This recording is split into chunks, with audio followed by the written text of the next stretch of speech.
kay shoulder, tiklop ko para folder. Hindi nga masolder pero ang war is not over.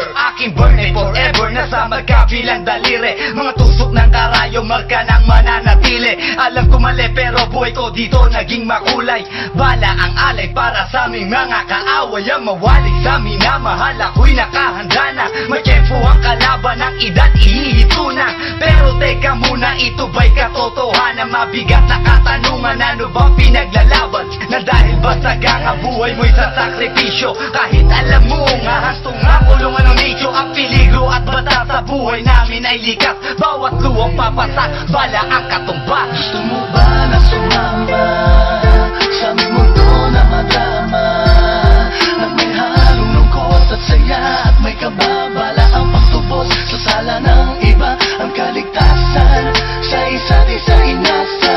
Yan ang buhay ng gangsta. Yan ang buhay ng gangsta.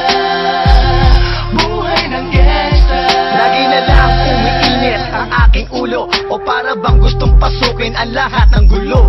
Ang pulo lumalabas pag pumutok na ang baril. Ang pagiging sa kalsada, yan ang aking papel. Ako ay laging gigil, kaya't minsan napapasaba sa away ng iba, kaya't heto't napapahama. Pero pag hinahamak, umiiral na ang puot. Kundi suntok, may tutumba na lang sa isang putok. Ito na ba ang sagot? Para masabi lang na G, hindi ko to pinili. Pero bakit nagsisisi ang tulad ko? Paano kung kunin mo na ako? Sino na lang titingin sa mga maiiwan ko? Kaya nagsusumamot, pakinggan aking dalangin. Ang tamang daan ay ituro mo sa akin. Nang aking pamakita pagbukan liwayway. Darating din ang oras, kamay ko nang kumakaway. Gusto mo ba na sumama sa aming mundo na madama, na may halong lungkot at saya at may kababala ang pagtubos sa sala ng iba?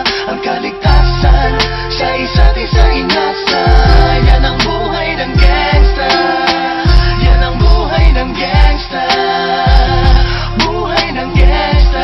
Mula noong 1998, buhay ko dito na ginugol. 12 anyos ang naro sa mga lesbo magpahabol. Naging kakaiba ang pananaw sa kaidaran. Pinangarap na lahat ng gang ay mapang-ibabawan. Habang di na alintana ang mga tao'y lumipas, tumandang walang tinapos, tila nagsayang ng oras. May mga tropang nangulungan at ibang di na lumutang. May mga nagbuwis ng buhay at naging pambayad utang. Ngunit tinuloy ko pa rin ang laban hanggang makilala ang pangalang OG Sacred, parang mayor ng Manila. Hinawakan ng korkwera, permanent at tubo. Tunay na ninong ng Velasquez at Rojas sa tundo, na ipagsabayan sa mga hamon, humantong man sa patayan. At walang tigil na putukan ng gante pag nalagasan. Ngunit isang katanungan ang naglalaro sa isip ko, ito ba ang buhay na dapat manahin ng panganay ko? Gusto mo ba na sumama sa aming mundo na madama, na may halong lungkot at saya